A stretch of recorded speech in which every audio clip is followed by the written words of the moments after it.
지금 전 세계가 긴장에 휩싸였습니다. 98%의 갈륨을 쥔 중국이 수출을 멈추자 반도체 전기차 5G 산업이 동시에 멈춰섰습니다. 세계는 흔들렸고 한국도 예외가 아니었습니다. 모두가 불가능하다고 말했죠.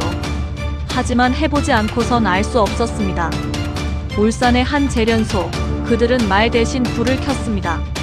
불가능이라 불린 금속, 갈륨.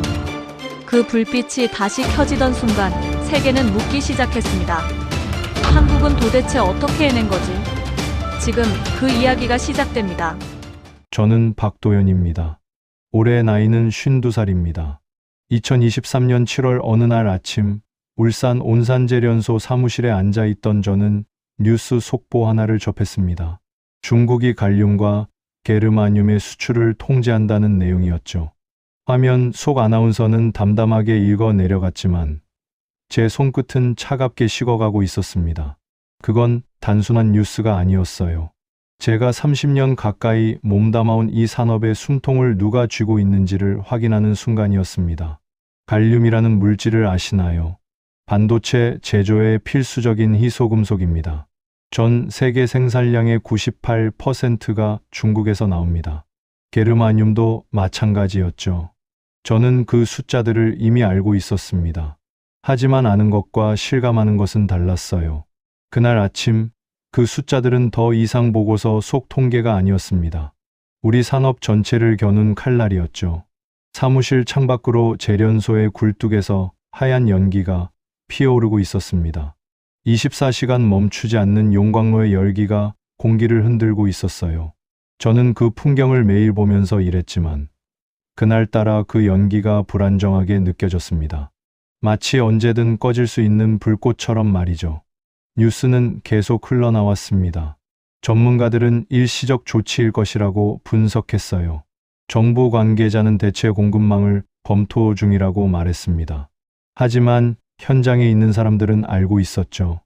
일주일만 공급이 끊겨도 반도체 생산 라인이 멈춘다는 거요. 그리고 그 라인이 멈추면 우리나라 경제의 심장이 멈추는 겁니다. 저는 커피를 한 모금 마시고 자리에서 일어났습니다. 복도를 걸어 회의실로 향했어요.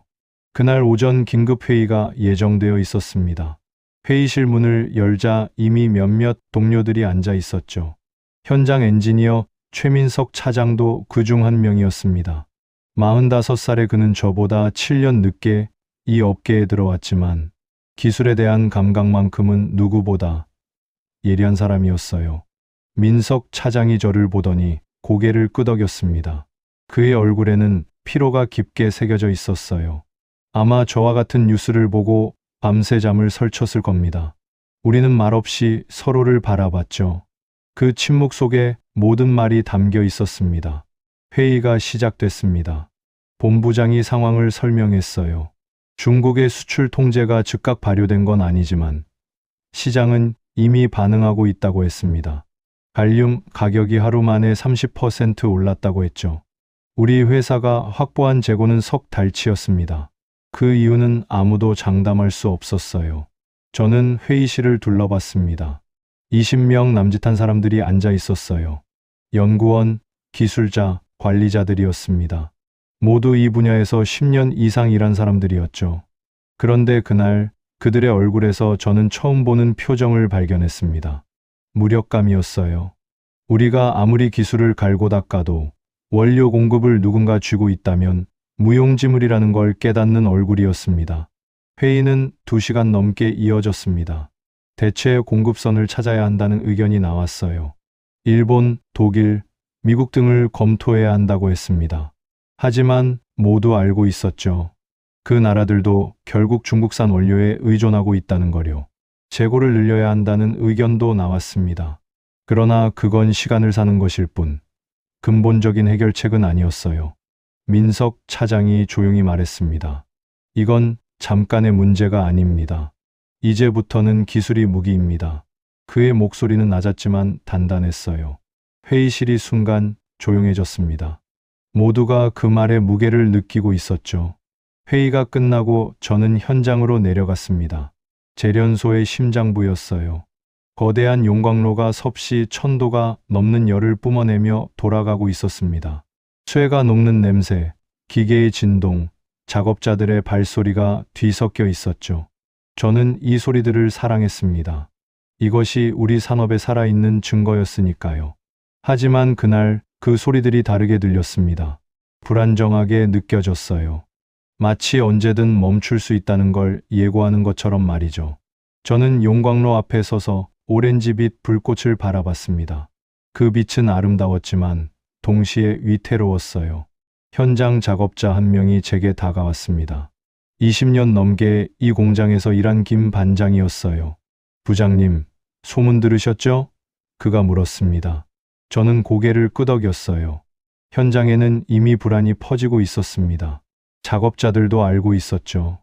원료가 끊기면 이 불이 꺼진다는 거요. 괜찮을 겁니다.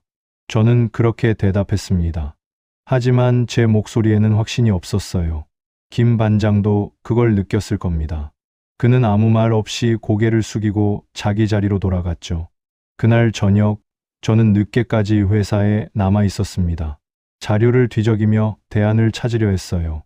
전 세계 희소금속 생산 현황, 공급망 지도, 가격, 변동 추이를 살펴봤습니다. 하지만 답은 나오지 않았죠. 모든 길이 결국 같은 곳을 가리키고 있었습니다. 중국이었어요. 밤 11시가 넘어 저는 사무실을 나섰습니다. 공장 단지는 여전히 불야성이었어요. 재련소는 멈추지 않습니다. 밤낮 없이 돌아가죠. 저는 주차장으로 걸어가면서 다시 한번 굴뚝을 올려다봤습니다. 여전히 연기가 피어오르고 있었어요. 하지만 그 연기가 영원하지 않다는 걸 저는 알고 있었습니다. 집으로 돌아가는 차 안에서 라디오를 켰습니다. 뉴스에서는 여전히 중국의 수출 통제를 다루고 있었어요. 경제 전문가들이 나와 분석을 내놓았습니다. 외교적 해법을 찾아야 한다는 의견, 비축량을 늘려야 한다는 주장, 국제 공조가 필요하다는 목소리들이 쏟아졌죠. 하지만 아무도 근본적인 해답을 제시하지 못하고 있었습니다. 다음 날도, 그 다음 날도 상황은 나아지지 않았습니다. 갈륨 가격은 계속 올랐어요. 일주일 만에 50%가 올랐습니다. 시장에서는 공급 부족을 우려하는 목소리가 커졌죠. 반도체 업계가 술렁이기 시작했습니다. 저는 매일 아침 출근해서 같은 풍경을 봤습니다. 돌아가는 용광로, 오가는 작업자들, 쌓여가는 보고서들이었어요. 하지만 그 일상 속에 균열이 생기고 있었습니다. 보이지 않는 금이 조금씩 퍼져나가고 있었죠. 2주가 지났을 때 산업통상자원부에서 사람이 왔습니다. 이정은 사무관이었어요. 38살의 그녀는 희소금속 정책을 담당하고 있었습니다. 우리 회사를 포함해 주요 업체들을 방문하며 실태를 파악하는 중이라고 했죠. 저는 그녀를 회의실로 안내했습니다. 차를 내오고 자리에 앉았어요. 이 사무관은 꼼꼼하게 질문했습니다. 현재 재고량, 소비 속도, 대체 공급성 가능성, 기술적 대안 등을 물었죠. 저는 있는 그대로 대답했습니다. 재고는 석 달치, 대체 공급선은 불확실, 기술적 대안은 아직 없다고요. 그녀의 얼굴이 굳어지는 게 보였습니다. 노트에 뭔가를 적으면서 입술을 깨물고 있었어요. 저는 그 모습을 보며 깨달았습니다. 정부도 답을 모른다는 걸요. 그들도 우리와 같은 불안 속에 있었던 겁니다. 박 부장님, 그녀가 조심스럽게 입을 열었습니다. 만약 공급이 완전히 끊긴다면 얼마나 버틸 수 있을까요? 저는 잠시 침묵했습니다. 그 질문에 대한 답은 이미 알고 있었어요. 하지만 그걸 소리내어 말하는 건 다른 문제였습니다. 석 달입니다. 제가 대답했습니다. 그 이후에는 생산 라인을 줄이거나 멈춰야 합니다. 이 사무관은 고개를 끄덕였어요. 더 이상 질문하지 않았습니다. 그 대답만으로 충분했던 거죠. 그녀가 떠난 뒤 저는 한동안 회의실에 혼자 앉아 있었습니다. 창밖으로 재련소가 보였어요. 여전히 연기가 피어오르고 기계들이 돌아가고 사람들이 움직이고 있었습니다. 하지만 저는 알고 있었죠. 이 모든 게 얼마나 취약한지를요. 3주가 지났을 때 첫 번째 신호가 왔습니다. 중국의 한 주요 갈륨 생산업체가 수출 허가를 받지 못해 계약을 이행하지 못한다는 통보를 보내온 거예요. 우리 회사와 직접 거래하는 곳은 아니었지만 시장 전체가 요동쳤습니다. 가격이 하루 만에 20% 더 올랐죠. 그날 저녁 긴급 임원회의가 소집됐습니다. 대표이사가 직접 주재했어요. 회의실 분위기는 무겁고 긴장되어 있었습니다. 재무팀에서 보고를 했죠. 현재 가격으로는 원가가 60% 상승한다고 했습니다. 이 추세가 계속되면 수익성을 유지할 수 없다고요. 영업팀에서도 보고했습니다. 고객사들이 불안해하고 있다고 했어요. 안정적인 공급을 보장할 수 없다면 다른 업체를 알아보겠다는 곳도 있었습니다. 우리가 원료를 확보하지 못하면 고객도 잃게 되는 거였죠. 저는 그 회의에서 처음으로 실감했습니다. 이건 단순한 가격 상승이 아니라는 거요. 산업 생태계 전체가 흔들리고 있었습니다. 그리고 우리는 그 흔들림 속에서 무력했어요. 4주째가 되자 더 나쁜 소식이 들려왔습니다. 유럽의 한 반도체 업체가 갈륨 부족으로 생산을 30% 줄인다고 발표한 거예요. 전 세계 뉴스가 이 소식을 다뤘습니다. 희소금속 무기화라는 단어가 등장하기 시작했죠. 저는 그날 밤 다시 공장을 돌았습니다. 자정이 넘은 시각이었어요. 야간 작업조가 일하고 있었습니다. 저는 그들의 모습을 지켜봤죠. 땀을 흘리며 쇠를 다루는 사람들, 기계를 점검하는 엔지니어들, 자료를 확인하는 관리자들이었습니다. 그들은 자신의 일을 묵묵히 해내고 있었어요. 하지만 저는 알고 있었습니다. 이 모든 게 언제든 멈출 수 있다는 거요. 원료가 끊기면 기술도 노력도 아무 소용없다는 거요. 용광로 앞에 다시 섰습니다. 오렌지빛 불꽃이 여전히 타오르고 있었어요. 섭씨 1000도가 넘는 열기가 얼굴을 달궜습니다. 저는 그 불을 바라보며 생각했죠. 이 불을 어떻게 지킬 것인가? 우리에게 남은 시간은 얼마나 되는가? 민석 차장이 제 옆에 섰습니다. 그도 야근 중이었던 거죠. 우리는 말없이 불을 바라봤습니다. 그 침묵 속에 모든 질문이 담겨 있었어요. 그리고 아직 답이 없다는 것도요. 부장님, 민석 차장이 조용히 말했습니다. 우리가 직접 만들 수는 없을까요? 저는 그를 돌아봤어요. 그의 눈빛은 진지했습니다. 저는 알고 있었죠. 그것이 얼마나 어려운 일인지를요. 갈륨 재련 기술은 고도로 복잡했습니다. 중국이 수십 년간 투자하고 개발한 기술이었어요. 쉽지 않을 겁니다. 제가 대답했습니다. 민석 차장은 고개를 끄덕였어요. 알고 있습니다. 하지만 다른 방법이 있을까요? 저는 대답하지 못했습니다. 그의 질문은 정확했으니까요. 그날 밤 저는 새벽 3시가 되어서야 집에 돌아갔습니다. 아내는 이미 잠들어 있었어요. 저는 조용히 침실로 들어가 침대에 누웠습니다. 천장을 바라보며 눈을 감았죠. 하지만 잠은 오지 않았습니다. 머릿속으로 숫자들이 지나갔어요. 98%, 석 달, 30%, 60%. 그 숫자들이 우리의 현실을 말해주고 있었습니다. 우리는 벼랑 끝에 서 있었어요. 다음 날 아침 출근길 차 안에서 저는 라디오를 켰습니다. 뉴스에서는 여전히 희소금속 문제를 다루고 있었어요. 전문가들이 나와 각종 분석을 내놓았습니다. 하지만 그 누구도 명확한 해법을 제시하지 못하고 있었죠. 회사에 도착했을 때 민석 차장이 이미 와 있었습니다. 그의 책상에는 두꺼운 자료들이 쌓여 있었어요. 저는 그에게 다가갔습니다. 뭘 보고 있어요? 그가 고개를 들었습니다. 갈륨 재련 관련 논문들입니다. 저는 그 자료들을 내려다봤어요. 대부분 영문 논문이었습니다. 혹시 가능성이 보이나요? 제가 물었습니다. 민석 차장은 잠시 망설이다 대답했어요. 아직은 모르겠습니다. 하지만 시도해볼 가치는 있을 것 같습니다. 저는 고개를 끄덕였습니다. 그의 눈빛에서 결기를 봤어요. 5주가 지났을 때 우리 회사의 갈륨 재고는 2달치로 줄어들었습니다. 소비 속도가 예상보다 빨랐어요. 일부 고객사가 주문을 늘렸기 때문이었습니다. 그들도 불안했던 거죠. 미리 확보해두려는 심리였습니다. 재고 회의가 다시 열렸습니다. 구매팀에서 보고했어요. 중국 외 지역에서 갈륨을 구할 방법을 찾고 있지만 쉽지 않다고 했습니다. 일본 업체 한 곳과 접촉 중이지만 가격이 기존의 3배였죠.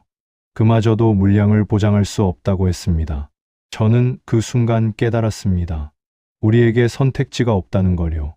비싼 가격을 주고 사든 생산을 줄이든 아니면 새로운 길을 찾든 해야 했습니다. 현상 유지는 불가능했어요. 회의가 끝나고 저는 대표이사실에 불려갔습니다. 대표님은 창밖을 바라보고 서 있었어요. 박 부장, 그가 저를 돌아봤습니다. 우리가 직접 만들 수 있을까요? 저는 순간 놀랐습니다. 그것이 경영진의 입에서 나온 질문이라니요. 시간이 필요할 겁니다. 제가 신중하게 대답했습니다. 그리고 투자도 많이 들 겁니다. 성공 보장도 없고요. 대표님은 고개를 끄덕였어요. 알고 있습니다. 하지만 다른 방법이 있을까요? 저는 민석 차장이 했던 바로 그 질문을 들었습니다. 검토해 보겠습니다. 제가 대답했습니다. 대표님은 제 어깨에 손을 얹었어요. 부탁합니다. 시간이 많지 않습니다. 저는 그의 눈빛을 봤습니다.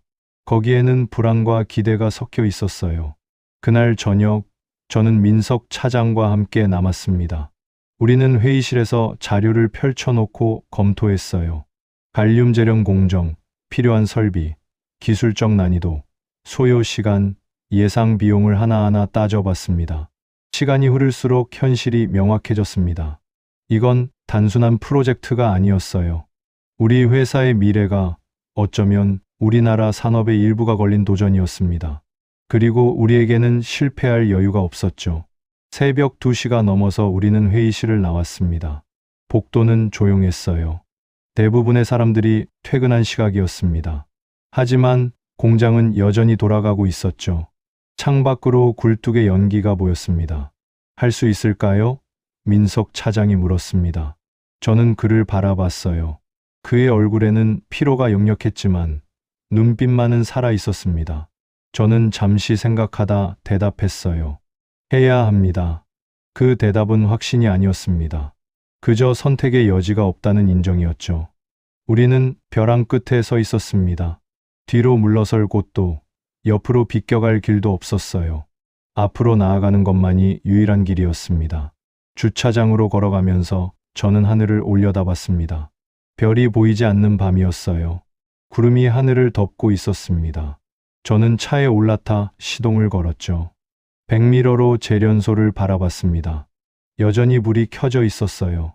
집으로 가는 길, 저는 라디오를 켜지 않았습니다. 조용히 운전하며 생각했어요. 앞으로 무엇을 해야 할지, 어떻게 시작해야 할지를요. 답은 아직 명확하지 않았습니다. 하지만 질문만은 분명했죠. 우리는 살아남을 수 있을까? 그 질문을 품고 저는 어둠 속을 달렸습니다. 앞날은 보이지 않았어요. 하지만 멈출 수는 없었습니다. 시간이 우리 편이 아니었으니까요. 2024년 11월이었습니다. 새해가 밝았지만 상황은 나아지지 않았어요. 오히려 더 나빠졌습니다. 갈륨 가격은 작년 대비 2배가 넘었고 우리 회사의 재고는 한 달 반으로 줄어들었죠. 저는 그 숫자를 확인할 때마다 가슴이 답답했습니다. 1월 15일 저는 세종시 정부청사로 향했습니다. 산업통상자원부에서 긴급 자원안보대책 회의를 연다는 연락을 받았어요. 고려아연 기술 책임자로서 참석 요청을 받은 거였습니다. 기차를 타고 가는 내내 저는 창밖을 바라봤죠. 겨울 들판이 지나갔습니다. 앙상한 나뭇가지들이 바람에 흔들리고 있었어요. 정부청사에 도착했을 때는 오후 2시였습니다. 회의실은 이미 사람들로 가득했어요. 각 부처 공무원들, 업계 관계자들, 연구기관 전문가들이 모여 있었습니다. 모두의 얼굴에는 긴장이 역력했죠. 이정은 사무관이 회의를 시작했습니다. 그녀는 현재 상황을 정리했어요. 중국의 수출 통제로 갈륨 공급이 30% 감소했다고 했습니다. 유럽의 반도체 업체 2곳이 생산을 축소했고 일본도 비상재고 관리에 들어갔다고 했죠. 우리나라는 아직 버티고 있지만 시간 문제라는 게 그녀의 진단이었습니다. 그 다음 순서는 대안론이었습니다. 누군가 말했어요. 호주에서 수입할 수 있지 않습니까? 담당 공무원이 대답했습니다. 호주는 원광석만 생산합니다. 재련은 결국 중국에서 하죠. 다른 사람이 물었습니다. 미국과 협력할 수는 없을까요? 대답은 비슷했습니다. 미국도 중국산 갈륨에 의존하고 있습니다. 회의실이 조용해졌습니다. 모두가 같은 결론에 도달하고 있었어요. 중국을 우회하는 길은 없다는 것을요. 그때 이정은 사무관이 제 쪽을 봤습니다. 박도연 부장님, 국산화 가능성에 대해 말씀해 주시겠습니까? 저는 천천히 자리에서 일어났습니다. 준비해온 자료를 펼쳤어요. 사실 이건 아직 확정된 계획도 아니었습니다. 단지 민석 차장과 제가 밤새 검토한 가능성이었죠. 저는 조심스럽게 말하기 시작했습니다. 고려아연은 아연 재련 과정에서 발생하는 부산물에 갈륨이 포함되어 있다는 것을 확인했습니다. 제가 말했습니다. 현재는 그냥 버려지고 있지만 이론적으로는 회수가 가능합니다. 누군가 물었어요. 수율은 어느 정도입니까? 저는 잠시 망설였습니다. 아직 정확히 알 수 없습니다. 하지만 우리 생산량의 10% 정도는 자체 조달할 수 있을 것으로 봅니다. 회의실이 술렁였습니다. 한 업계 관계자가 말했어요. 10%로는 부족합니다. 그리고 기술 개발에 얼마나 걸릴지도 모르지 않습니까? 다른 사람도 거들었습니다. 비용은 얼마나 듭니까?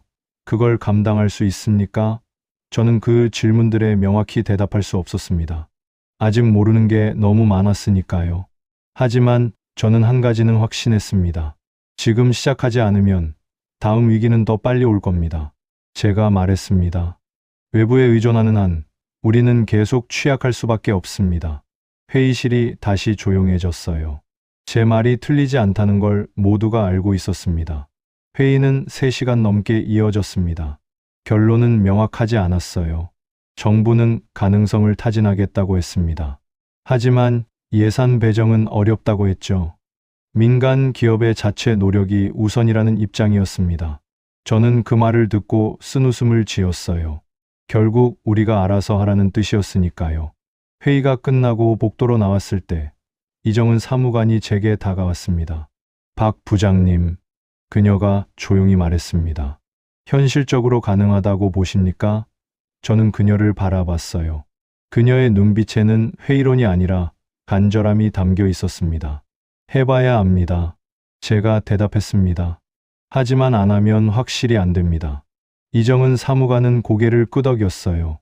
연락드리겠습니다. 그녀가 말했습니다.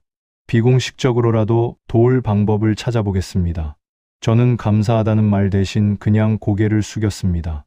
세종에서 울산으로 돌아오는 길, 저는 기차 안에서 생각했습니다.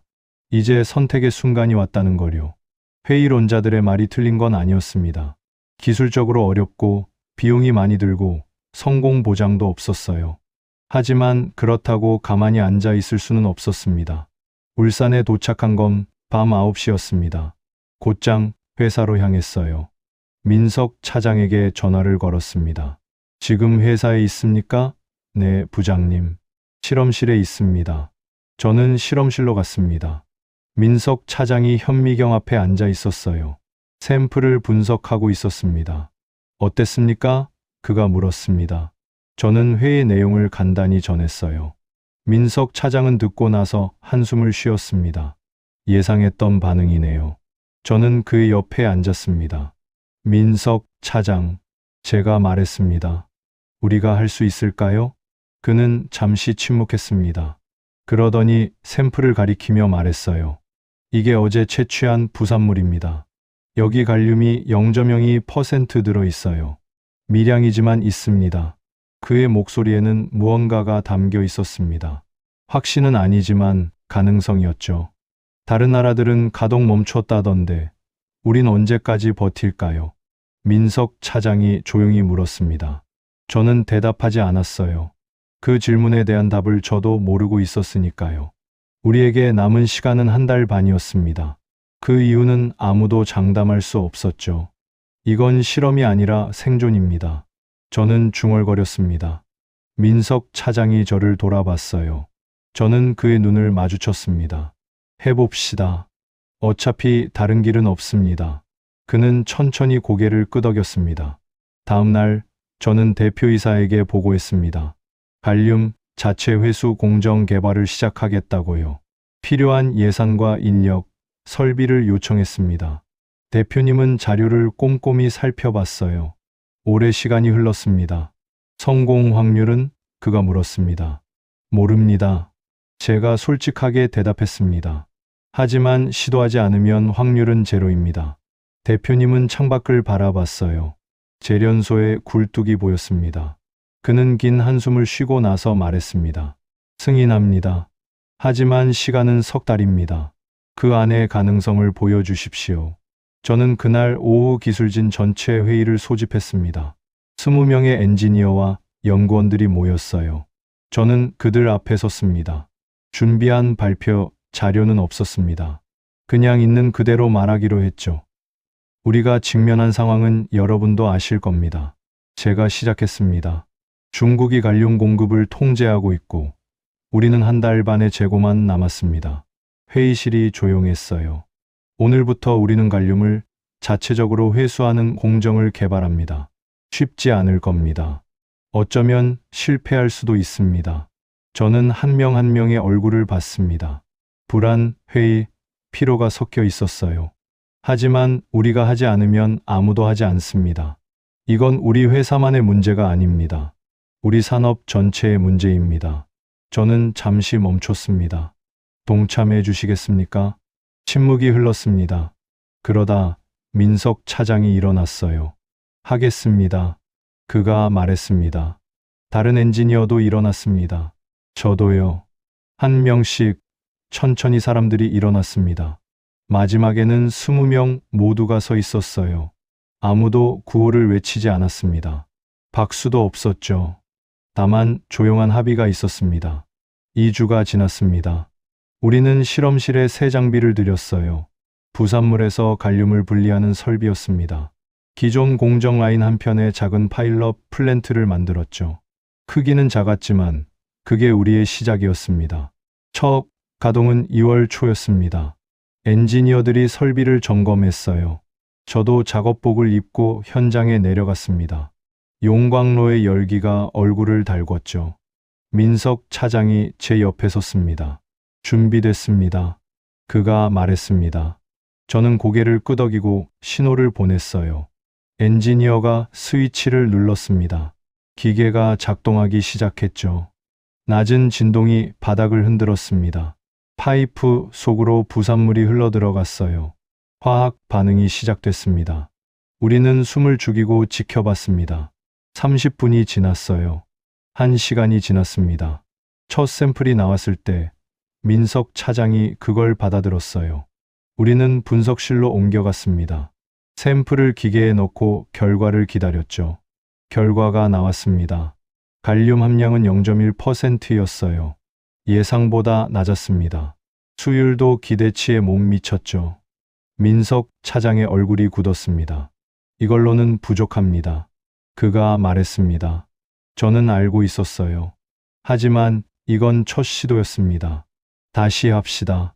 제가 말했습니다. 우리는 변수를 조정했어요. 온도, 압력, 반응 시간을 바꿔가며 실험을 반복했습니다. 이틀, 사흘, 일주일이 지났어요. 결과는 조금씩 나아졌지만 여전히 목표에는 한참 모자랐습니다. 밤늦게까지 작업이 이어졌습니다. 엔지니어들은 교대로 쉬었지만 실험은 멈추지 않았어요. 저와 민석 차장은 거의 매일 현장에 있었습니다. 때로는 새벽까지, 때로는 밤을 새우며 데이터를 분석했죠. 3주가 지났을 때 저는 지쳐 있었습니다. 육체적으로도 정신적으로도요. 어느 날 밤, 이정은 사무관에게서 전화가 왔습니다. 박 부장님, 제가 울산에 가도 될까요? 그녀가 물었습니다. 물론입니다. 제가 대답했습니다. 이틀 뒤 그녀가 재련소를 방문했어요. 밤 10시였습니다. 대부분의 직원들이 퇴근한 시각이었지만 실험실은 여전히 불이 켜져 있었어요. 저는 이정은 사무관을 사무실로 안내했습니다. 차를 내오고 마주 앉았죠. 어떻게 진행되고 있습니까? 그녀가 물었습니다. 저는 솔직하게 대답했어요. 어렵습니다. 예상보다 훨씬 어렵습니다. 그녀는 고개를 끄덕였습니다. 그럴 줄 알았습니다. 우리는 잠시 침묵했어요. 정부는 당신들의 시도를 비공식적으로 지원하겠습니다. 이정은 사무관이 말했습니다. 하지만 공식 예산은 없습니다. 죄송합니다. 저는 쓴웃음을 지었어요. 예상했습니다. 그녀가 미안한 듯 고개를 숙였습니다. 우린 정부 돈이 아니라 시간만 필요합니다. 제가 말했습니다. 재고가 다 떨어지기 전에 뭔가를 보여줘야 합니다. 이정은 사무관이 저를 바라봤어요. 할 수 있겠습니까? 저는 대답하지 않았습니다. 확신할 수 없었으니까요. 창밖으로 재련소가 보였습니다. 여전히 굴뚝에서 연기가 피어오르고 있었어요. 불은 꺼지지 않고 있었습니다. 저 불을 지켜야 합니다. 제가 말했습니다. 그게 우리가 할 일입니다. 이정은 사무관은 천천히 고개를 끄덕였어요. 그녀가 떠난 뒤 저는 혼자 사무실에 앉아 있었습니다.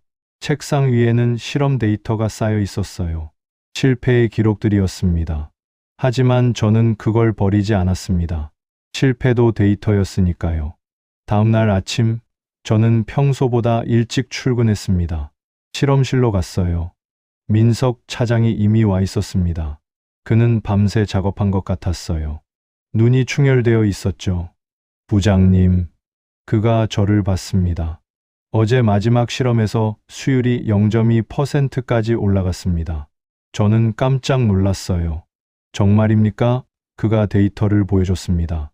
숫자를 확인했죠. 여전히 목표치에는 못 미쳤지만 분명히 진전이 있었습니다. 뭘 바꿨습니까? 제가 물었습니다. 반응 온도를 10도 올리고 촉매 농도를 조정했습니다. 그가 설명했습니다. 저는 그 데이터를 계속 들여다봤어요. 이건 작은 진전이었습니다. 하지만 우리에게는 의미가 있었죠. 계속합시다. 제가 말했습니다. 민석 차장이 고개를 끄덕였어요. 우리는 다시 실험실로 내려갔습니다. 설비를 점검하고 변수를 조정하고 샘플을 채취했죠. 그 과정을 반복했습니다. 4주째가 되자 우리는 패턴을 발견하기 시작했습니다. 온도와 압력의 관계, 촉매의 역할, 반응 시간의 최저값이요. 수율은 조금씩 올라갔어요. 0.2%, 0.25%, 0.28%. 여전히 부족했지만 방향은 맞았습니다. 하지만 시간은 우리를 기다려주지 않았습니다. 갈륨 재고는 계속 줄어들었어요. 3월이 되자 이 주치만 남았습니다. 회사 내부에서는 불안이 커졌죠. 생산 라인을 축소해야 한다는 의견도 나왔습니다. 저는 대표이사에게 중간 보고를 했습니다. 현재까지의 진행 상황과 남은 과제를 설명했어요. 대표님은 조용히 들었습니다. 보고가 끝나자 그가 물었어요. 석 달 안에 가능하겠습니까? 저는 잠시 생각했습니다. 솔직히 확신할 수 없었어요. 최선을 다하겠습니다. 제가 대답했습니다. 그것뿐이었습니다. 대표님은 고개를 끄덕였어요. 알겠습니다. 계속하십시오. 그날 밤 저는 다시 현장을 돌았습니다. 실험 설비가 여전히 돌아가고 있었어요. 기계의 진동, 파이프 속 액체의 흐름, 화학 반응의 열기가 느껴졌습니다. 저는 그 앞에 섰어요. 불꽃이 타오르고 있었습니다. 용광로의 불이었어요. 섭씨 1000도가 넘는 열기였습니다. 그 불은 30년 넘게 꺼지지 않았죠. 저는 그 불을 바라보며 생각했습니다. 이 불을 지키는 것이 우리의 일이라고요. 엔지니어 한 명이 제 옆에 왔습니다. 부장님, 오늘 실험은 여기서 마무리하겠습니다. 그가 말했습니다. 저는 고개를 끄덕였어요. 수고했습니다. 그는 피곤한 얼굴로 미소 지었습니다. 내일 또 하겠습니다. 저는 그를 보며 깨달았습니다. 우리는 혼자가 아니라는 걸요. 20명의 엔지니어가, 수십 명의 작업자가, 그리고 이름 모를 수많은 사람들이 함께하고 있었습니다. 그들도 이 불을 지키고 싶어 했어요. 자정이 넘어 저는 작업복을 벗었습니다. 사물함 앞에 서서 거울을 봤어요. 피곤한 얼굴이 비쳤습니다. 하지만 눈빛만은 여전했죠. 저는 아직 포기하지 않았습니다. 주차장으로 걸어가며 뒤를 돌아봤습니다. 재련소의 불빛이 보였어요. 여전히 켜져 있었습니다. 굴뚝에서는 연기가 피어올랐죠. 그 연기는 우리가 살아있다는 증거였습니다. 차에 올라타 시동을 걸었습니다. 백미러로 다시 한번 재련소를 봤어요. 불은 꺼지지 않고 있었습니다. 저는 그 불빛을 보며 중얼거렸습니다. 조금만 더. 그리고 어둠 속으로 차를 몰았습니다. 집으로 가는 길은 고요했습니다. 거리에는 사람이 없었어요. 신호등만 깜박이고 있었죠. 저는 그 고요 속에서 생각했습니다. 우리가 지금 하고 있는 일이 무엇인지를요. 이건 단순한 기술 개발이 아니었습니다. 생존의 문제였어요. 우리가 실패하면 불이 꺼집니다. 공장이 멈추고 사람들이 일자리를 잃고 산업이 무너지는 거였죠. 그 무게가 제 어깨를 짓눌렀습니다. 하지만 동시에 저는 알고 있었습니다. 우리가 멈출 수 없다는 것을요. 시작했으니 끝을 봐야 했습니다. 결과가 어떻든 간에요. 그게 우리가 선택한 길이었으니까요. 집에 도착했을 때는 새벽 1시였습니다. 조용히 문을 열고 들어갔어요. 아내는 이미 잠들어 있었습니다. 저는 침실로 가서 침대에 누웠죠. 천장을 바라봤습니다. 내일도 출근해서 같은 일을 할 겁니다. 실험하고 분석하고 조정하고 다시 실험할 거예요. 언제 끝날지 모릅니다. 성공할지도 모르죠. 하지만 멈출 수는 없었습니다. 눈을 감았습니다. 어둠 속에서 용광로의 불빛이 아른거렸어요. 그 불은 여전히 타오르고 있었습니다. 멈추지 않고 있었죠. 우리처럼요. 저는 그 생각을 하며 잠에 들었습니다. 내일은 또 다른 하루가 올 겁니다. 그리고 우리는 계속할 거예요. 불을 지키기 위해서요. 2025년 3월이었습니다. 실험을 시작한 지 2달이 지났어요. 우리는 여전히 목표에 도달하지 못하고 있었습니다. 갈륨 회수율은 0.3%에서 멈춰 있었죠. 필요한 수치는 최소 0.5%였습니다. 그 차이가 작아 보일 수 있지만 우리에게는 넘을 수 없는 벽이었어요. 재련소는 낮과 밤을 가리지 않고 돌아갔습니다. 3교대 체제로 작업이 이어졌어요. 저는 매일 현장에 있었습니다. 집에 가는 시간보다 공장에 있는 시간이 더 길었죠. 용광로의 열기, 금속 녹는 냄새, 기계의 진동이 제 몸에 배어들었습니다. 4월 15일 새벽, 사고가 일어날 뻔했습니다. 반응조의 압력이 갑자기 상승했어요. 경보음이 울렸죠. 민석 차장이 밸브를 조정하러 달려갔습니다. 저도 뒤따라갔어요. 압력계의 바늘이 위험 구역을 가리키고 있었습니다. 민석 차장이 밸브에 손을 뻗었어요. 뜨거운 증기가 새어 나왔습니다. 그는 움찔했지만 멈추지 않았죠. 밸브를 돌렸습니다. 압력이 서서히 내려갔어요. 경보음이 멈췄습니다. 우리는 숨을 돌렸죠. 민석 차장의 손을 봤습니다. 붉게 변해 있었어요. 화상이었습니다. 괜찮습니까? 제가 물었습니다. 괜찮습니다. 그가 대답했지만 얼굴을 찌푸리고 있었어요. 저는 그를 의무실로 데려갔습니다. 의무실 간호사가 그의 손을 치료했어요. 화상 연고를 바르고 붕대를 감았습니다. 이틀 정도 쉬세요. 간호사가 말했습니다. 민석 차장은 고개를 저었어요. 괜찮습니다. 일할 수 있습니다. 저는 그의 고집을 알고 있었습니다. 말려봐야 소용없었죠. 사무실로 돌아왔을 때 책상 위에 보고서가 놓여 있었습니다. 투자심의위원회 자료였어요. 현재까지의 진행 상황과 비용을 정리한 문서였습니다. 마지막 페이지의 결론란을 봤죠. 수익성 불확실, 지속 투자 재검토 필요. 저는 그 문서를 내려다봤습니다. 숫자들이 우리의 현실을 말하고 있었어요. 투입된 비용, 나오지 않는 결과, 줄어드는 재고. 회사 입장에서는 당연한 우려였습니다. 하지만 우리는 멈출 수 없었어요. 오후에 임원 회의가 있었습니다. 저는 진행 상황을 보고해야 했죠. 회의실에 들어섰을 때 분위기가 무거웠습니다. 대표이사와 5명의 임원이 앉아 있었어요. 모두의 얼굴이 굳어 있었습니다. 저는 자료를 펼쳤습니다. 현재 회수율, 실험 횟수, 개선 시도 내역을 설명했어요. 임원 한 명이 물었습니다. 목표 달성 시기는 언제입니까? 저는 잠시 망설였습니다. 아직 확정할 수 없습니다. 제가 대답했습니다. 다른 임원이 말했어요. 이미 30억을 투자했습니다. 언제까지 계속할 겁니까? 저는 대답하지 못했습니다. 그 질문에 명확한 답이 없었으니까요. 회의실이 조용해졌습니다. 대표이사가 입을 열었어요. 박 부장, 솔직히 말해 주십시오. 성공 가능성이 얼마나 됩니까? 저는 그의 눈을 마주쳤습니다. 모릅니다. 제가 대답했습니다. 하지만 지금 멈추면 우리가 쓴 비용도 의미가 없어집니다. 그래서 계속 쓰자는 겁니까? 임원이 반박했습니다. 저는 아무 말도 하지 못했어요. 그의 말도 틀리지 않았으니까요. 회의는 결론 없이 끝났습니다. 다만 한 달의 유예를 받았죠. 그 안에 의미 있는 진전을 보이지 못하면 프로젝트는 중단될 것이었습니다. 회의실을 나왔을 때 다리에 힘이 풀렸습니다. 복도 벤치에 앉았어요. 머리가 무거웠습니다.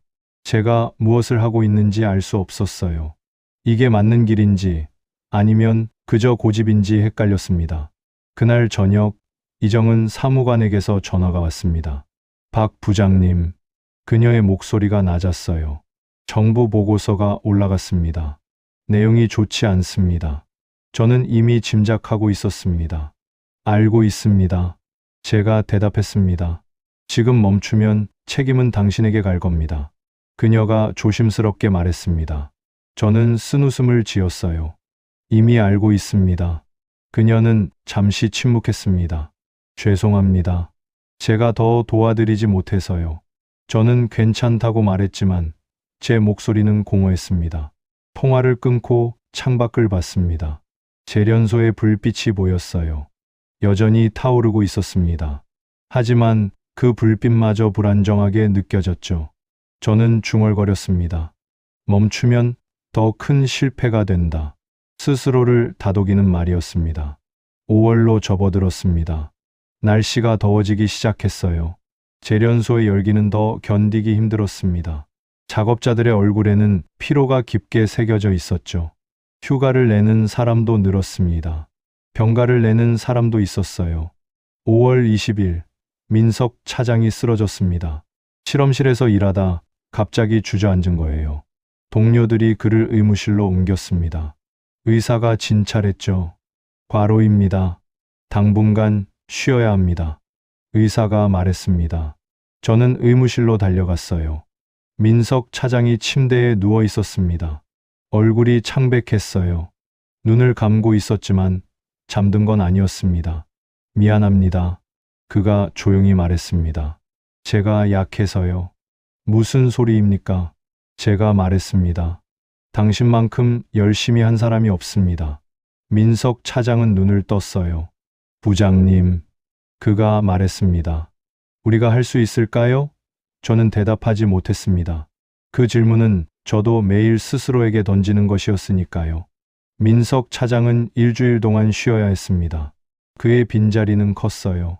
다른 엔지니어들이 그의 업무를 나눠 맡았지만 업무량은 늘어났습니다. 모두가 한계에 다다르고 있었죠. 작업 일지를 펼쳤습니다. 매일 기록된 내용을 봤어요. 실패, 오류, 재가동이라는 단어가 반복되고 있었습니다. 성공이라는 단어는 보이지 않았죠. 저는 그 일지를 보며 생각했습니다. 우리가 뭘 하고 있는지를요. 밤마다 저는 현장을 돌았습니다. 야간 작업조를 보기 위해서였어요. 그들은 묵묵히 일했습니다. 불평하지 않았죠. 하지만 그들의 눈빛에서 피로를 읽을 수 있었습니다. 저는 그들에게 미안했어요. 제가 이들을 이 길로 이끈 거였으니까요. 어느 날 밤 작업자 한 명이 제게 다가왔습니다. 김 반장이었어요. 부장님, 그가 말했습니다. 다들 힘들어합니다. 언제까지 이렇게 해야 합니까? 저는 그의 눈을 마주쳤습니다. 조금만 더 버텨주십시오. 제가 부탁했습니다. 그는 아무 말 없이 고개를 끄덕이고 돌아갔죠. 저는 그 모습을 보며 괴로웠습니다. 제가 이들에게 희생을 강요하고 있는 게 아닌가 하는 생각이 들었어요. 하지만 멈출 수 없었습니다. 지금 멈추면 다음 세대가 같은 굴레에 갇힐 거였으니까요. 6월이 되었습니다. 갈륨 재고는 일주치로 줄었어요. 회사는 비상 경영에 돌입했습니다. 일부 생산 라인을 축소하기로 결정했죠. 직원들 사이에는 불안이 퍼졌습니다. 구조조정 소문이 돌았어요. 저는 대표이사에게 다시 불려갔습니다. 박 부장, 그가 말했습니다. 한 달의 시간을 줬습니다. 하지만 아무 진전이 없습니다. 저는 고개를 숙였어요. 변명할 말이 없었습니다. 이번 주까지만 더 지켜보겠습니다. 그 이후에는 중단합니다. 대표이사실을 나왔을 때 저는 무너질 것 같았습니다. 복도 벽에 기댔어요. 심호흡을 했습니다. 하지만 가슴이 답답했죠. 우리에게 남은 시간은 일주일이었습니다. 실험실로 내려갔습니다. 엔지니어들이 일하고 있었어요. 모두 지쳐 보였습니다. 하지만 손은 멈추지 않았죠. 저는 그들을 보며 생각했습니다. 이 사람들을 어떻게 할 것인가? 6월 25일 밤이었습니다. 폭우가 쏟아지고 있었어요. 천둥이 울렸습니다. 저는 사무실에 혼자 앉아 있었죠. 창밖의 빗소리를 듣고 있었습니다. 갑자기 경보음이 울렸습니다. 저는 벌떡 일어났어요. 현장으로 달려갔습니다. 반응조 쪽이었죠. 연기가 피어오르고 있었습니다. 온도가 급상승한 거예요. 엔지니어들이 이미 모여 있었습니다. 냉각 시스템이 고장났습니다. 누군가 소리쳤어요. 온도계를 봤습니다. 위험 수치를 넘어서고 있었죠. 이대로면 폭발할 수도 있었습니다. 냉각수를 투입하십시오. 제가 지시했습니다. 작업자들이 움직였어요. 하지만 밸브가 열리지 않았습니다. 압력 때문이었죠. 누군가 직접 가서 열어야 했습니다. 저는 망설이지 않았습니다. 작업복을 챙겨 입고 현장으로 뛰어들었어요. 뜨거운 열기가 얼굴을 때렸습니다. 숨이 막혔죠. 하지만 멈출 수 없었습니다. 밸브에 다가갔습니다. 손잡이가 뜨거웠어요. 장갑을 끼고 있었지만 열기가 느껴졌습니다. 저는 힘껏 돌렸어요. 밸브가 조금씩 열렸습니다. 냉각수가 쏟아져 들어갔죠. 증기가 폭발적으로 분출됐습니다. 저는 뒤로 물러났어요. 온도가 서서히 내려가기 시작했습니다. 경보음이 멈췄죠. 저는 그 자리에 주저앉았습니다. 동료들이 달려왔어요. 부장님, 괜찮으십니까? 저는 고개를 끄덕였습니다. 하지만 손이 떨리고 있었어요. 장갑을 벗었습니다. 손바닥에 붉은 자국이 남아 있었죠. 화상이었습니다. 의무실로 갔습니다. 간호사가 치료했어요. 심하지 않습니다. 이틀이면 나을 겁니다. 그녀가 말했습니다. 저는 고맙다고 했습니다. 하지만 손의 통증보다 마음이 더 아팠어요. 사무실로 돌아왔습니다. 혼자 앉아 있었죠. 손의 화상 자국을 내려다봤습니다. 빨갛게 부어올라 있었어요. 저는 문득 깨달았습니다. 우리가 지키려는 이 불은 금속의 불이 아니라 사람의 불이었다는 것을요. 민석 차장이 화상을 입었습니다. 저도 화상을 입었어요. 얼마나 많은 사람이 다쳤는지 모릅니다. 우리는 기술을 개발하는 게 아니었어요. 우리 자신을 태우고 있었습니다. 창밖을 봤습니다. 비가 여전히 내리고 있었어요. 재련소의 불빛이 빗속에서 흐릿하게 보였습니다. 그 불빛은 예전만큼 밝지 않았어요. 아니, 제 눈에 그렇게 보였던 걸지도 모릅니다. 다음 날 아침 출근했을 때 분위기가 달랐습니다. 사람들이 수군거리고 있었어요. 저는 무슨 일인지 물었습니다. 어젯밤 사고 소식이 퍼졌습니다. 누군가 대답했습니다. 다들 불안해하고 있어요. 실험실로 갔습니다. 엔지니어들이 모여 있었어요. 하지만 작업은 하지 않고 있었습니다. 그들은 저를 봤죠. 아무도 말하지 않았습니다. 하지만 그들의 눈빛이 말하고 있었어요. 이제 그만하면 안 될까요? 저는 그들 앞에 섰습니다. 말을 해야 했어요. 하지만 무슨 말을 해야 할지 몰랐습니다. 계속하자고 할 수 없었어요. 이들에게 더 이상 희생을 강요할 수 없었으니까요. 그렇다고 포기하자고도 할 수 없었습니다. 죄송합니다. 저는 그렇게 말했습니다.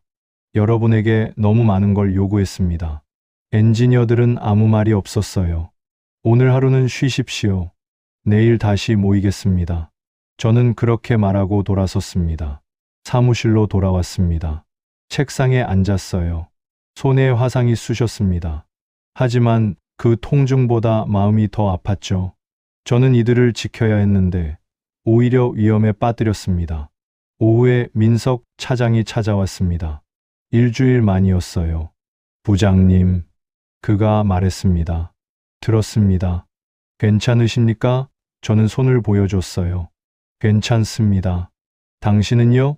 그도 손을 보여줬습니다. 아직 붕대가 감겨 있었죠. 우리는 마주 앉았습니다. 한동안 아무 말이 없었어요. 창밖으로 재련소가 보였습니다. 여전히 돌아가고 있었죠. 하지만 우리는 지쳐 있었습니다. 이대로 계속할 수 있을까요? 민석 차장이 물었습니다. 저는 대답하지 못했어요. 그 질문은 제가 밤마다 스스로에게 던지는 것이었습니다. 하지만 답은 없었죠. 모르겠습니다. 제가 솔직하게 말했습니다. 하지만 여기서 멈추면 모든 게 무의미해집니다. 민석 차장은 고개를 끄덕였어요. 알고 있습니다. 하지만 사람들이 지쳤습니다. 저는 알고 있었습니다. 모두가 한계에 다다랐다는 것을요. 더 이상 밀어붙일 수 없었습니다. 하지만 포기할 수도 없었어요. 우리는 진퇴양난이었습니다. 그날 밤 저는 다시 현장을 돌았습니다. 야간 작업조가 일하고 있었어요. 하지만 예전만큼 활기차지 않았습니다. 움직임이 느렸고 대화도 없었죠. 용광로 앞에 섰습니다. 불빛이 여전히 타오르고 있었어요. 하지만 그 불빛이 약해 보였습니다. 아니, 제 마음이 약해진 걸지도 몰랐어요. 저는 그 불을 바라보며 생각했습니다. 우리가 무엇을 위해 이러고 있는지를요. 기술 독립, 자원 안보, 그런 거창한 말들이 지금은 공허하게 느껴졌습니다. 그저 사람들이 다치고 지치고 무너지고 있었어요. 새벽이 되어 밖으로 나왔습니다. 비가 내리고 있었어요. 빗방울이 얼굴에 떨어졌습니다. 차가웠죠. 저는 하늘을 올려다봤습니다. 먹구름이 가득했어요. 주차장으로 걸어갔습니다. 뒤돌아 재련소를 봤어요. 불빛이 빗속에서 흔들리고 있었습니다. 그 빛은 약했어요. 사람들의 그림자가 길게 늘어져 있었습니다. 저는 손을 내려다봤습니다. 화상, 자국이 선명했어요. 붉게 부어올라 있었습니다. 저는 그 자국을 보며 생각했죠. 이것이 우리가 치른 대가라고요. 차에 올라탔습니다. 시동을 걸지 않았어요. 그냥 앉아 있었습니다. 빗소리만 들렸죠. 저는 눈을 감았습니다. 피로가 밀려왔어요. 다음은 어떻게 버틸 것인가? 저는 중얼거렸습니다. 답은 없었어요. 다만 질문만 남아 있었습니다. 저는 그 질문을 안고 어둠 속에 앉아 있었습니다. 비는 계속 내렸습니다. 2028년 2월이었습니다. 저는 올해 나이로 57이 되었어요. 거울을 볼 때마다 흰머리가 늘어난 게 보였습니다. 5년 전과는 다른 얼굴이었죠. 하지만 재련소는 여전히 그 자리에 있었습니다. 새벽 5시, 저는 중앙관제실에 있었어요. 모니터 앞에 앉아 숫자들을 확인하고 있었습니다. 화면에 표시된 수치를 봤죠. 갈륨 회수율 99.3%. 저는 그 숫자를 한참 바라봤습니다. 5년이 걸렸습니다. 수천 번의 실패가 있었어요. 사람들이 다치고 지치고 떠났습니다. 하지만 남은 사람들은 멈추지 않았죠. 그 결과가 지금 이 모니터에 찍혀 있었습니다. 저는 환호하지 않았어요. 그저 조용히 앉아 있었습니다. 옆에 있던 엔지니어가 물었죠. 부장님, 괜찮으십니까? 저는 고개를 끄덕였습니다. 괜찮습니다. 제가 대답했어요.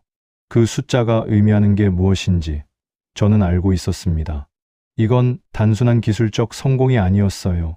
한 시대의 독립이었습니다. 우리는 더 이상 다른 나라의 허락을 구하지 않아도 됐죠. 우리 손으로 만들 수 있었으니까요. 하지만 그 무게는 가벼운 게 아니었습니다. 관제실을 나와 현장으로 내려갔습니다. 재련 설비가 조용히 돌아가고 있었어요. 5년 전 처음 가동했을 때와는 달랐습니다. 이제는 안정적이었죠. 기계의 소리도 파이프의 흐름도 일정했습니다. 민석 차장이 현장에 있었어요. 그는 지금 50살이었습니다. 5년 전보다 말수가 줄었죠. 하지만 그의 눈빛은 여전히 예리했습니다. 저는 그에게 다가갔어요. 민석 차장, 제가 말했습니다. 그가 고개를 돌렸습니다. 오늘 수치 봤습니까? 제가 물었습니다. 그는 고개를 끄덕였어요. 봤습니다. 그가 짧게 대답했습니다. 우리는 말없이 설비를 바라봤죠. 그 침묵 속에 모든 말이 담겨 있었습니다. 5년의 시간이, 수많은 실패가, 그리고 여전히 남아있는 사람들의 이야기가요. 오전 10시 서울정부청사에서 브리핑이 있었습니다. 저는 텔레비전으로 그 장면을 봤어요. 이정은 국장이 브리핑대에 섰습니다. 그녀는 이제 사무관이 아니라 국장이었죠. 지난 5년 동안 그녀도 승진했습니다. 대한민국은 기술로 자원무기화에 대응한 첫 번째 나라가 되었습니다. 그녀가 말했습니다. 브리핑장의 기자들이 카메라를 들었어요. 플래시가 터졌습니다. 하지만 재련소 안은 여전히 조용했죠. 저는 텔레비전을 껐습니다. 브리핑은 필요했어요. 세상은 결과를 알아야 했으니까요. 하지만 현장에서는 여전히 일이 이어지고 있었습니다. 불은 여전히 타오르고 있었고 사람들은 여전히 일하고 있었어요. 이 싸움이 끝난 게 아니었습니다. 오후에 생산 라인을 점검했습니다. 작업자들이 움직이고 있었어요. 그들의 얼굴에는 피로가 남아 있었습니다. 하지만 표정은 5년 전과 달랐죠. 불안이 아니라 안정이었습니다. 김 반장이 저를 봤습니다. 부장님, 그가 말했습니다. 오늘은 좀 다른 것 같습니다. 저는 그가 무슨 뜻인지 알았어요. 그렇습니다. 제가 대답했습니다. 하지만 내일도 일은 계속됩니다. 김 반장은 웃었어요. 알고 있습니다. 저는 그를 보며 깨달았습니다. 우리는 영웅이 아니었다는 것을요. 그저 노동자였습니다. 매일 출근해서 일하고 퇴근하는 사람들이었죠. 다만 우리가 한 일이 조금 특별했을 뿐이었습니다. 3월이 되었습니다. 첫 상업 생산이 시작됐어요. 우리가 만든 갈륨이 처음으로 시장에 나갔습니다. 외신에서 그 소식을 다뤘죠. 저는 인터넷으로 기사를 봤습니다. 한국산 갈륨, 세계 공급망의 균형을 바꾸다. 헤드라인이었습니다. 기사는 우리의 성공을 자세히 다뤘어요. 중국 의존도 탈피, 기술 독립, 산업 안보 같은 단어들이 나열되어 있었습니다. 저는 그 기사를 읽으며 복잡한 심정이었죠. 맞는 말이었습니다. 우리는 중국에 의존하지 않게 됐어요. 기술도 독립했습니다. 하지만 그 과정에서 무엇을 치렀는지는 기사에 나오지 않았죠. 다친 사람들, 쓰러진 동료들, 그리고 여전히 남은 화상 자국 같은 것들은요. 재련소 안에서는 아무도 박수를 치지 않았습니다. 그저 평소처럼 일했어요. 설비를 점검하고 데이터를 기록하고 샘플을 분석했습니다. 축하 파티도 없었죠. 그게 우리의 방식이었습니다. 저는 창가에 섰습니다. 창밖으로 재련소가 보였어요. 용광로에서 불빛이 나오고 있었습니다. 그 불빛은 5년 전과 달랐습니다. 더 이상 불안하지 않았어요. 안정적이고 고요했습니다. 그 불빛을 보며 저는 생각했습니다. 이건 두려움의 온도가 아니라 자신감의 온도라고요. 우리가 지켜낸 불이었습니다. 누가 꺼뜨리려 해도 꺼지지 않는 불이었죠. 저녁이 되어 사무실로 돌아왔습니다. 책상 위에는 여전히 서류들이 쌓여 있었어요. 다음 프로젝트 제안서, 설비 투자 계획서, 인력 운용 보고서였습니다. 일은 끝나지 않았죠. 앞으로도 계속될 것이었습니다. 민석 차장이 문을 두드렸습니다. 들어오십시오. 제가 말했습니다. 그가 들어와 앉았어요. 부장님, 그가 말했습니다. 고생하셨습니다. 저는 고개를 저었습니다. 우리 모두가요. 제가 대답했습니다. 우리는 잠시 침묵했습니다. 창밖으로 노을이 지고 있었어요.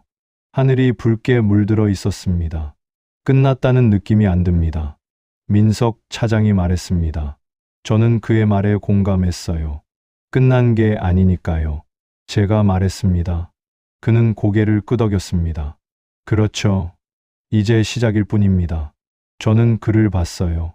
그의 얼굴에는 피로가 남아 있었습니다. 하지만 눈빛만은 살아 있었죠. 우리는 지쳐 있었지만 멈추지 않을 것이었습니다. 4월 초, 이정은 국장이 재련소를 방문했습니다. 5년 만이었어요. 저는 그녀를 현장으로 안내했습니다. 우리는 말없이 걸었죠. 재련 설비를 지나 용광로 앞까지 갔습니다. 그녀는 한동안 불빛을 바라봤습니다. 많이 달라졌네요. 그녀가 말했습니다. 그렇습니다. 제가 대답했습니다. 하지만 본질은 같습니다. 그녀는 고개를 끄덕였어요. 이 불을 지키는 것이죠. 맞습니다. 제가 말했습니다. 우리는 오래 서 있었습니다. 말이 많지 않았어요. 하지만 서로가 무슨 생각을 하는지 알 수 있었습니다. 5년의 시간이 우리를 묶어놓았죠. 정부와 기업, 관료와 기술자라는 경계를 넘어서요. 감사합니다. 이정은 국장이 조용히 말했습니다. 저는 고개를 저었어요. 저희가 할 일을 했을 뿐입니다. 그녀는 미소 지었습니다. 그게 가장 어려운 일이죠. 그녀가 떠난 뒤 저는 혼자 현장에 남았습니다. 해가 지고 있었어요. 재련소에 어둠이 내렸습니다.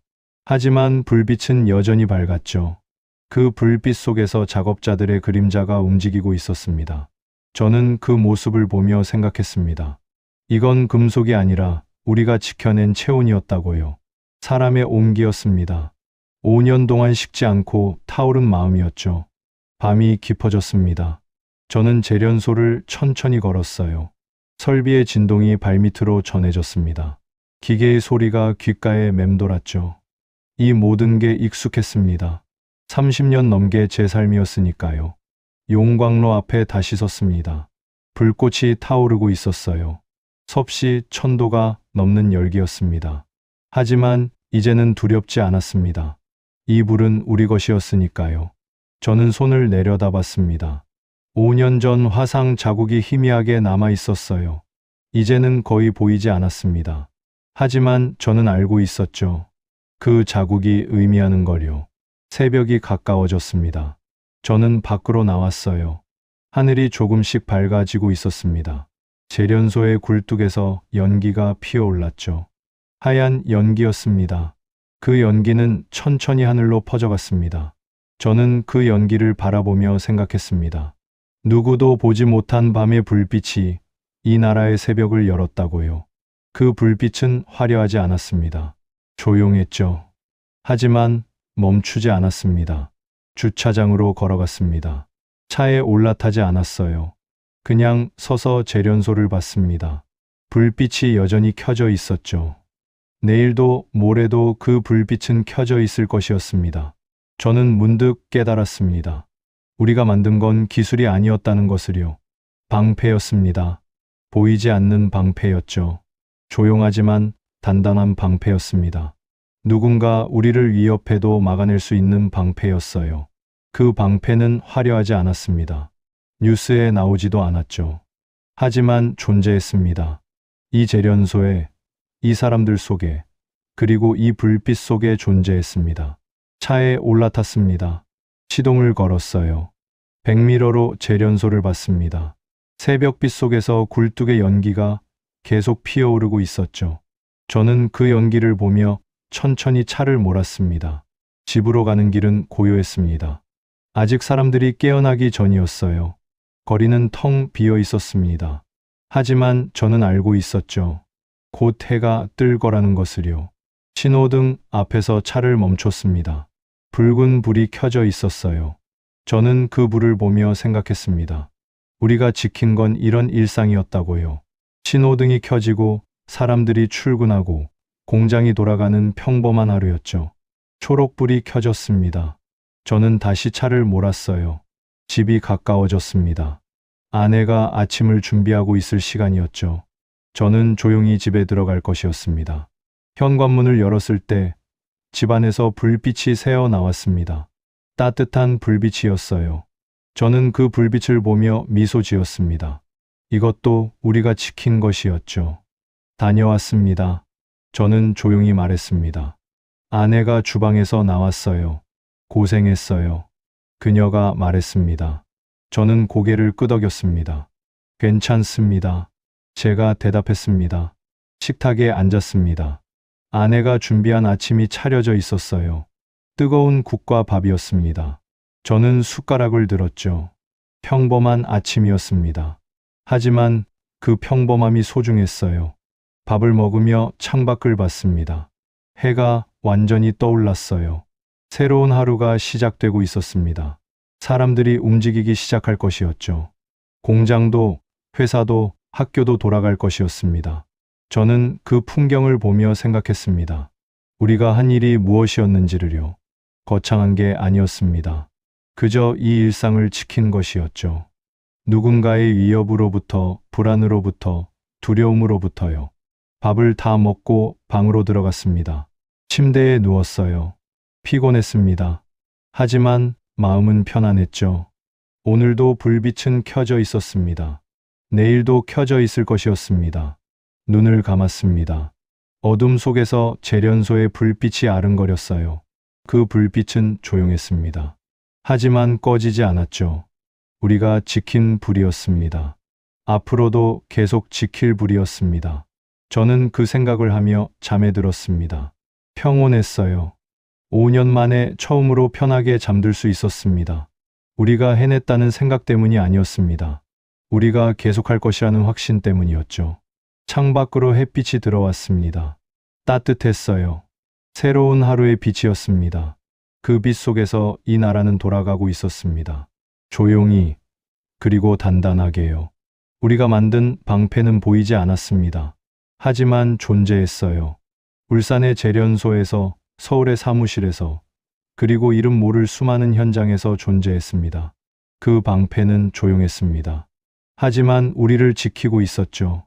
오늘도, 내일도, 앞으로도 계속 지킬 것이었습니다. 그것이 우리가 한 일이었습니다. 조용하지만 단단한 일이었죠.